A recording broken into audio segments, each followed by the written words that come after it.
एक राज्य जो उल्टा है। प्रभु में मेरे प्रिय भाइयों और बहनों, क्या आपने कभी ऐसा महसूस किया है कि जैसे दुनिया उल्टी चल रही है, जहां घमंडी ऊंचाई पर है और नम्रों को कुचल दिया जाता है, जहां धनियों को सम्मान मिलता है और गरीबों को नजरअंदाज किया जाता है, जहां महलों में हंसी गूंजती है लेकिन झोपड़ियों में रोना सुनाई नहीं देता। ऐसी ही दुनिया में यीशु मसीह आते हैं और जब वह बोलते हैं तो उनकी बातें केवल दिलासा नहीं देती, वे हमें झकझोर देती हैं।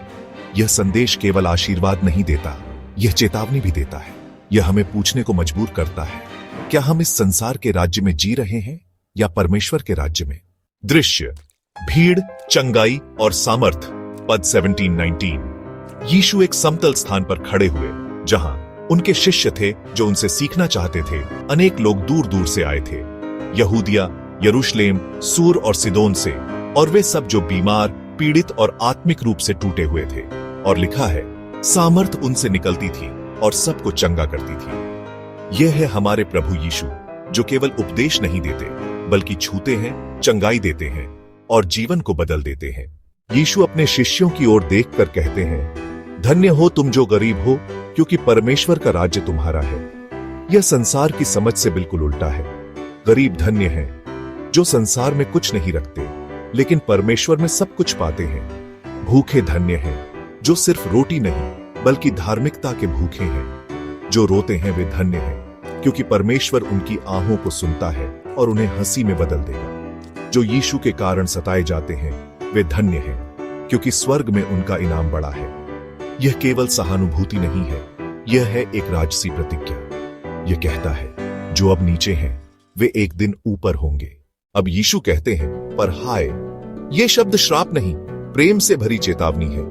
हाय तुम धनियों पर जो अपने धन पर भरोसा करते हैं, न कि परमेश्वर पर। हाय जो अब तृप्त हो लेकिन आत्मा से भूखे हो। परमेश्वर के बिना कोई भी संतुष्टि स्थायी नहीं। हाय जो अब हंसते हो, जो दूसरों का मजाक बनाते हैं, जिन्हें गहराई की कोई परवाह नहीं। हाय जब सब लोग तुम्हारी तारीफ करें, क्योंकि ऐसा ही झूठे भविष्यद्वक्ताओं के साथ हुआ करता था। यीशु हमें सिखाते हैं कि केवल लोकप्रियता और आराम ही सच्ची आशीष नहीं होती। यीशु की यह शिक्षा हमें बताती है कि संसार जिसे उपेक्षित करता है, परमेश्वर उसे अपनाता है। संसार जिसे सफल मानता है, वह आत्मिक रूप से खो सकता है। यह है सुसमाचार की महान उलटफेर। अंतिम पहले होंगे, नम्र पृथ्वी के अधिकारी होंगे। जो क्रूस पर लटकाया गया वही राजा बनेगा। अब समय है आत्म परीक्षा का। क्या आप संसार की दृष्टि में गरीब हैं लेकिन परमेश्वर की दृष्टि में धन्य?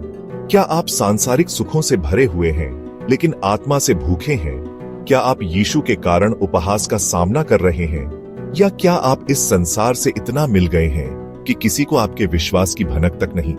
यीशु हमें बुलाते हैं एक ऐसे जीवन के लिए जो आसान नहीं लेकिन अनंत रूप से मूल्यवान है। यीशु आज भी समतल स्थान पर खड़े हैं। वे आज भी हर टूटे हुए को बुलाते हैं, हर आत्मसंतुष्ट को जागाते हैं।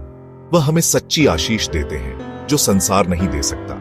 वह हमें चेतावनी देते हैं ताकि हम नाश न हो। आइए हम उनके पास आएं, अपनी योग्यताओं के साथ नहीं बल्कि अपने टूटेपन, पछतावे और भूख के साथ, क्योंकि वही जो अपने आप को नीचा करते हैं, परमेश्वर उन्हें ऊंचा उठाता है। प्रार्थना, हे प्रभु यीशु, तू हृदयों को जानता है, तू नम्रों को आशीष देता है और घमंडियों को सावधान करता है। हमें संसार की झूठी तृप्तियों से बचा, हमें तेरे राज्य की भूख दे। हमारे आंसुओं को हंसी में बदल और हमारी भूख को अनंत जीवन से भर। हम तुझसे प्रार्थना करते हैं तेरे नाम में,